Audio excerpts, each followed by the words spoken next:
1969, let's dive in. Coming in at number 12 is going to be The Narrow Way, Pink Floyd from Ummagumma. Look, I know a lot of people like to overlook Ummagumma. A lot of people rank it at the very bottom of their Pink Floyd album rankings. I rank it a little higher. By the way, I'm going to be re-ranking Pink Floyd's albums pretty soon from my original one 7 years ago. But anyways, The Narrow Way comes in. And to me, I count it all as one piece. Narrow Way 1, 2, and 3. It sort of unfolds like a sunrise to me. It begins with sort of this intimate acoustic guitar, and then it sort of goes into this dark raga type of electrical sound, a real dark sound, and then it goes into the third part where David Gilmour actually does sing on it, so it does have vocals, and I just love it. To me, it is sort of like the introduction to classic Floyd sound. I know a lot of people say they didn't do that till Adam Hart Mother or even Metal. I disagree. They did it in 1969 here with The Narrow Way.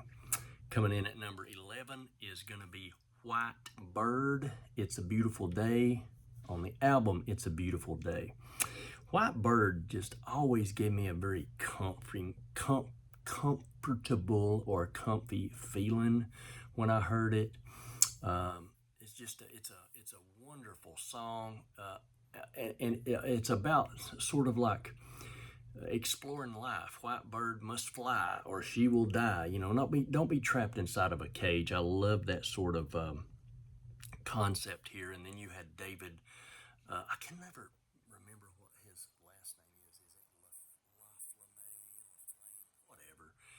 The guy that plays the violin and plays the guitar and whatever else. Just a wonderful piece of music. Patty Santos' unforgettable backing vocals in this song. I love this song. It just seems so effortless.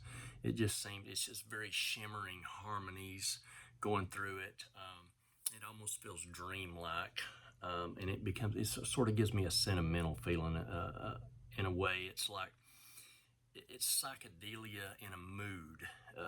It transports you to this beautiful meadow, with a crystal blue sky, and it's just a wonderful song. White Bird, It's a Beautiful Day at number 11. Number 10 is going to be Shaman's Blues by The Doors from the Soft Parade album. The Soft Parade has always lived in the shadow of the other Doors albums, and it's been sort of buried because of the orchestration in it. But I really like the album, and Shaman's Blues is my favorite song off that album. I feel like Jim Morrison sounds like one of the old school crooners on this album, which I enjoy that kind of music. It's very. I consider it to be sort of like I don't know, soothing. I don't know, hypnotic but soothing. And you got your dark keyboard sort of colors. Just I don't know. It's the guitar work. It's got the textures, a mysterious sort of atmosphere about it. It's just a wonderful song. But I think that it's one of the more overlooked tracks, and I like to listen to it a lot. So Shaman's Blues coming at number 10. Number 9 is What Is and What Should Never Be by Led Zeppelin from Led Zeppelin 2. You never hardly hear this song mentioned in Led Zeppelin 2. They're always talking about, the hits from Led Zeppelin 2. And this one, to me, I love the bass. From John Paul Jones in this. Jimmy Page's production sounds so good in this. It's a very dramatic song. It's very progressive, I feel. And I think Robert Plant deserves special recognition here. I mean, his vocal sort of balances this confidence with vulnerability at the same time. I don't know how he does that, but he does it without seeming overblown. Led Zeppelin is on fire on this album. underrated songs, I believe. Number 8 is going to be Survival by Yes from the debut album. I absolutely love this song, and I feel like this song is one of those songs that people seem to overlook. You know, when they think about Yes and progressive Yes, they think of the Yes album. That's the first album that everybody goes to, it seems like. But to me, I believe this album sort of, this song, let me just back up a minute. There's, you know, most of the album sort of hippy dippy sort of sound, but this song is where progressive Yes is born.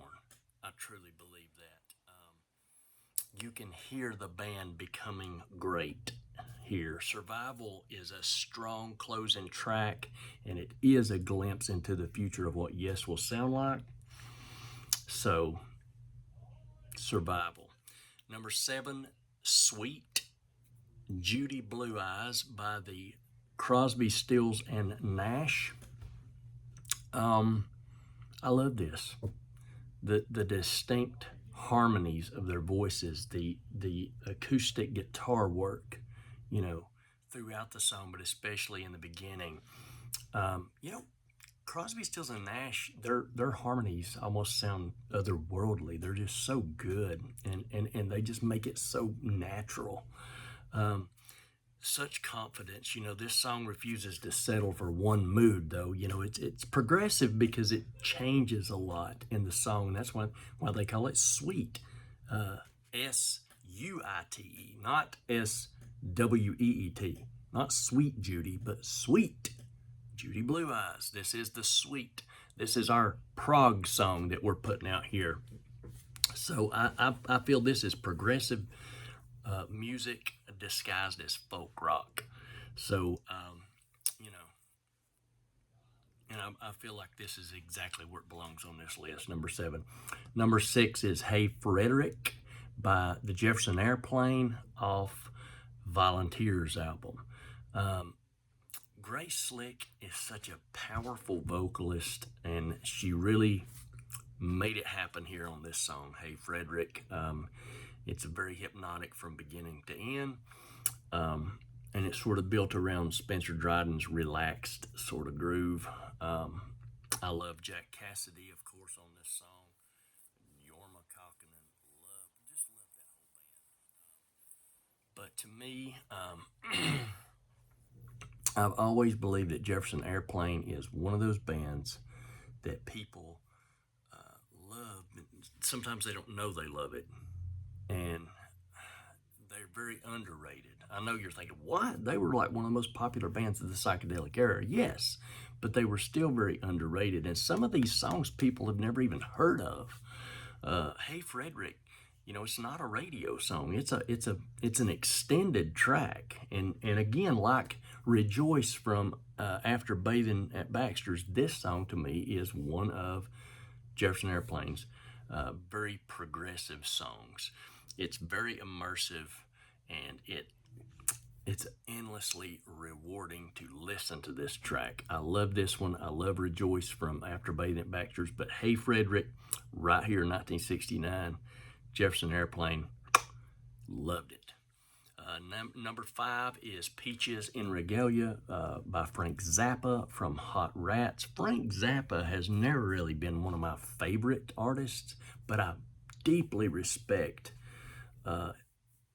you know, his musicianship and his intelligence. He's got the chops here and the songwriting, but it's just sheer craftsmanship on this. I love this mostly because it is instrumental, and so I love a lot of Frank Zappa's instrumental stuff. It's just the vocal stuff I don't too much care for. It gets a little silly sometimes, but this is remarkable how it, you know, it combines jazz, it combines rock, it combines sort of classical ideas, the orchestral arranging. It's very sophisticated, but it sort of has this spontaneity to it. It's like fun sophistication in a way, fun complexity. It almost sounds like a jam session, but structured in a way. But yeah, this is if somebody wanted me to recommend a Frank Zappa song, it's going to be this one. I love it. Beaches and Regalia. Number 4 is, I'm kind of cheating on this one, guys, but it's the second side of the Beatles Abbey Road album called the Abbey Road Medley, where it's several tracks that's kind of stitched together. I know they're on the album, it's broken up into different songs, but I'm still going to call it the long one. I'm still calling it the Abbey Road Medley, and that's what it is. I never really thought of it as a bunch of individual songs. So to me, it's one composition. And the Beatles have always been innovators, and this may have been one of their boldest structural ideas. It's sort of like they stitch these fragments together into one continuous musical journey. You got these themes, they appear, they disappear, they return again. It's very elegant. But what moves me is sort of the emotional weight behind it. I mean, this is just such a great combination of songs, and especially by the time the end arrives, you're left with one of the most satisfying conclusions ever placed on an album. Now, I would say that and Dark Side of the Moon, but you know, the final lyric, and in the end, the love you take is equal to the love you make. Simply, oh my goodness, part of our cultural vocabulary now. Coming in at number 3 is going to be 21st Century Schizoid Man by King Crimson in the Court of the Crimson King. Can you imagine hearing this in 1969? The Beatles were still together. Woodstock had just happened. Psychedelia and sort of garage rock were everywhere. And then Robert Fripp and his band arrive with this monstrous collision of heavy guitar, jazz improvisation, distorted vocal, rhythm precision that sounded like nothing else on earth. People call this the birth of progressive rock, and I totally understand why. I think it's more accurate to say that it announced that prog rock was here, but you know, because I believe that the adventurous sort of innovative progressive spirit was already alive in bands like Pink Floyd, the Beatles, the Moody Blues, Frank Zappa. But King Crimson just took everything that had been bubbling underneath the surface and turned it into a volcanic explosion. And then you had In the Court of the Crimson King album and this song, which still sounds like it could have been made yesterday, 21st Century Schizoid Man. Coming in at number 2. This might be a little surprise for you. You see that right there? I fell today and hit myself right there. That was crazy. Anyways, it knocked me a little silly, so I decided to make a video. Number 2 is going to be Maiden of the Cancer Moon by the Quicksilver Messenger Service from the album Happy Trails. This is my favorite Quicksilver Messenger Service song of all time. It is an instrumental song. I describe it as cowboy psychedelic music, Western psychedelic music. It is just, there's something about this that just feels so cinematic, but organic. The guitar, the distortion that comes in, but then you've got this liquid sort of guitar noodling throughout the song after the initial power chords come in. It's a landscape. It's a beautiful landscape. There's an openness to this recording that I find endlessly appealing. I could listen to it over and over again. It sort of unfolds naturally. It's an exploration. It's a soundscape. But that's what the best psychedelic rock kind of music does. It explores, and this is one of those tracks. I've listened to this piece countless times, and every time I love it even more. It just grows on me. I believe Maiden of the Cancer Moon would be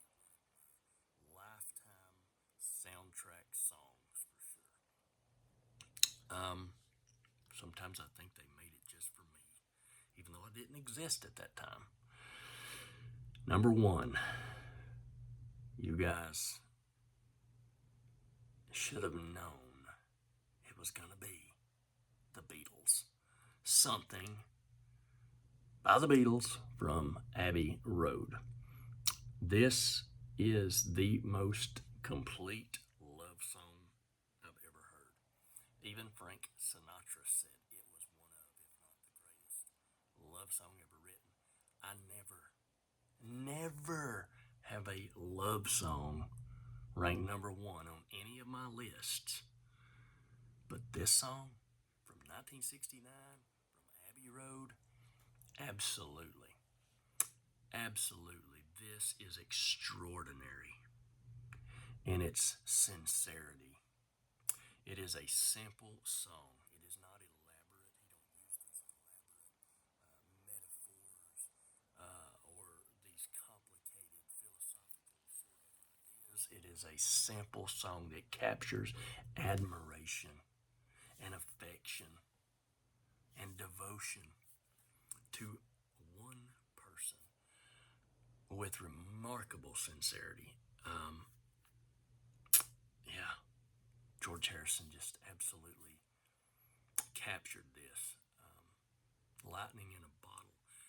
I believe Harrison wrote the best songs off Abbey Road, better than McCartney, better than Lennon. He wrote the best songs off Abbey Road, and this one is the best song off that album. Something by the Beatles. So 1969 to me was the end of the 60s, the arrival of progressive rock, but to me it represents the moment that rock music realized it had no boundaries. And now you move into the 70s. I know you guys thought I would do 1972 next because I'd already done 71, but I wanted to go back. I thought, you know what, I'm going to do 1969 because I hit myself and knocked myself crazy. So I'm going back to 1969. I hope you guys enjoyed this video. If you did, give me a thumbs up and share it and subscribe if you haven't subscribed. 90% of my viewers are not subscribers. So it really helps me out if you'll subscribe, like the video, share the video, tell all your friends, tell your mom and daddy, tell granny, tell whoever, your boss, about the channel. And until next time, you guys take care.